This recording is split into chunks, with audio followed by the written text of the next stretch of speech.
हमारे आपके और देश के बड़े नेता आदरणीय लालू प्रसाद यादव जी, जिन पर हमें और आपको विश्वास है, वो लगातार जन विश्वास यात्रा के माध्यम से आज ऐतिहासिक गांधी मैदान में ऐतिहासिक जन विश्वास महारैली के नायक नेता प्रतिपक्ष बिहार तेजस्वी प्रसाद यादव जी, कांग्रेस पार्टी के राष्ट्रीय अध्यक्ष आदरणीय मल्लिकार्जुन खड़गे जी, राहुल गांधी जी, आदरणीय राबड़ी देवी जी, महासचिव सीपीएम सीताराम येचुरी जी, डी राजा साहब, सीपीआई एमएल दीपांकर भट्टाचार्य जी, केसी वेणुगोपाल जी, जनाब अब्दुल बरी सिद्दीकी साहब, तेज प्रताप यादव जी और मंच पर उपस्थित बड़ी संख्या में इंडिया गठबंधन के सभी हमारे नेता और इस ऐतिहासिक मैदान में उपस्थित बिहार की महान जनता, पत्रकार साथियों, मैं सबसे पहले तेजस्वी जी को और उनके दल को बहुत बहुत बधाई देना चाहता हूं। साथ ही साथ इस इंडिया गठबंधन और महागठबंधन के जितने भी दल हैं, जिनके कार्यकर्ता मैं देख रहा हूं मैदान में तो है ही, पटना के चारों तरफ और पटना की सड़कों पर मुझे दिखाई दिए हैं, जिन्होंने चुनाव शुरू होते ही ऐलान कर दिया है कि अगर उत्तर प्रदेश 80 हराओ का नारा दे रहा है, अगर उत्तर प्रदेश 80 हराओ का नारा दे रहा है, तो बिहार भी पीछे नहीं है, 40 हराओ का नारा यहां से भी निकल करके जा रहा है। और अगर यूपी और बिहार मिलकर के 120 सीट हरा देंगे तो भारतीय जनता पार्टी का क्या होगा। मैं अभी सुन रहा था, हमारे कम्युनिस्ट पार्टी के नेता ये कह रहे थे कि समुद्र मंथन हुआ था कभी। समुद्र मंथन हमारे सभी लोगों को पता है, समुद्र मंथन के दौरान क्या हुआ है। लेकिन इस ऐतिहासिक मैदान में मैं कहना चाहता हूं कि 2024 में संविधान मंथन होने जा रहा है। एक तरफ वो लोग हैं जो संविधान बचाना चाहते हैं, संविधान के रक्षक हैं, और दूसरी तरफ वो लोग हैं जो संविधान के भक्षक हैं, संविधान को खत्म करना चाहते हैं। मैं जब बिहार आया हूं आपके बीच में, जब मैंने अखबार उठा करके देखा तो एक युवती ने जान दे दी। एक बेटी जो परीक्षा में दे करके आई थी, क्योंकि परीक्षा को रद्द कर दिया गया, पेपर लीक हो गया, जिसके कारण उसने आत्महत्या कर ली और कहा कि मां बाप से मैं माफी मांगती हूं। यह उत्तर प्रदेश में एक घटना नहीं हुई है, उससे पहले भी कई नौजवानों ने, जिनको नौकरी नहीं मिली, उन्होंने अपनी जान दे दी। जिस शेष से मैं चुन करके आता था, वहां भी एक ब्रजेश पाल बेटे ने, हमारी आपकी उम्र से कम उम्र, उस नौजवान ने पढ़ी लिख ली डिग्री जो थी, उन डिग्रियों को जला करके और आत्महत्या कर ली। ये हालत है देश की। और वहां पर उत्तर प्रदेश में जहां पर से प्रधानमंत्री चुन करके जाते हैं, जनता ने भरोसा किया उन पर, उनको बहुमत दे दिया, लेकिन डबल इंजन की सरकार ने बेरोजगारी दी है।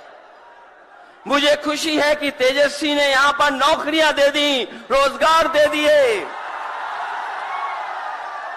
और हम तो वहां 60 लाख बच्चे जिनको पेपर नहीं लिख पाए, उनका हिसाब किताब लगाते हैं। उनका अगर हम बड़ा परिवार न माने, केवल 3 सदस्य परिवार के माने, बेटा और मां बाप, तो 60 का गुणा 3, 1,80,00,000 वोट और 1,80,00,000 लोगों को अगर हमने भाग दे दिया 80 लोकसभा से, तो केवल उत्तर प्रदेश में 2,25,000 हर लोकसभा में वोट कम हो गया है। लेकिन तेजस्वी ने बिहार में पलट करके दूसरा काम किया। अभी 3 लाख नौकरी दी, हिसाब लगा लो कितने परिवारों का जीवन बदला। और सोचो 10 लाख नौकरी मिल जाती तो कितना परिवारों का भविष्य बदल जाता। इसलिए जो लोग कहते हैं कि परिवार वाले हम लोग हैं,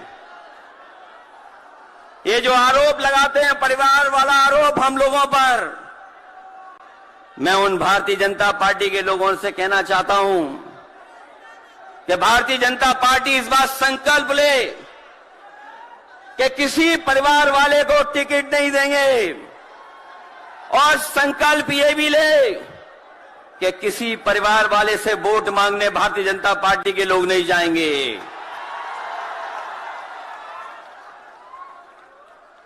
मैं तो ये जोश देख रहा हूं यहां मैदान में, ये जो जोश दिखाई दे रहा है यही बदलाव लाएगा, यही भाजपा को हटाएगा। जब जोशीले नौजवान मिल जाते हैं तो बड़े बड़े लोगों का तख्त हिल जाता है। तो इस बार उन्हें आप बाहर करोगे कि नहीं करोगे? पहली सूची बीजेपी की आ गई, उस सूची में बिहार बाहर है, बिहार नहीं है उसमें।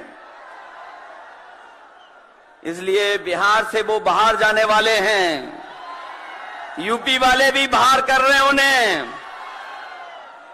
इसलिए मैं आप सबका धन्यवाद देता हुआ और आदरणीय लालू प्रसाद यादव जी का मैं विशेष धन्यवाद दूंगा कि जो इस रैली में पधार करके न जाने कितने लोगों का मनोबल बढ़ाने का काम कर रहे हैं। न केवल यूपी के लोगों का, बिहार और देश के लोगों का मनोबल बढ़ा रहे हैं।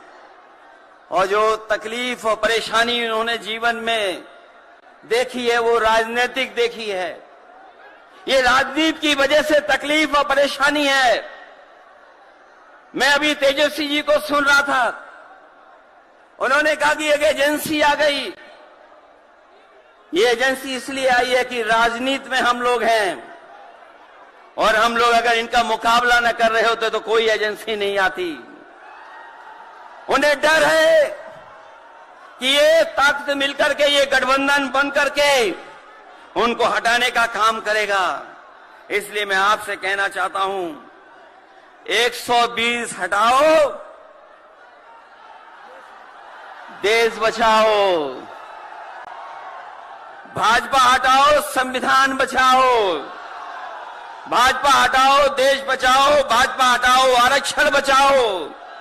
भाजपा हटाओ, नौकरी पाओ। भाजपा हटाओ, संकट मिटाओ। मैं इन्हीं शब्दों के साथ मैं सभी लोगों का बहुत बहुत धन्यवाद और आभार प्रकट करना चाहता हूं, इस उम्मीद और इस भरोसे के साथ कि जब कभी हम लोग अगली बार मिलेंगे तो ये डबल इंजन की सरकार बाहर होगी, यूपी से लेकर के बिहार तक भारतीय जनता पार्टी बाहर होगी। बहुत बहुत धन्यवाद आपका। शुक्रिया अखिलेश भाई।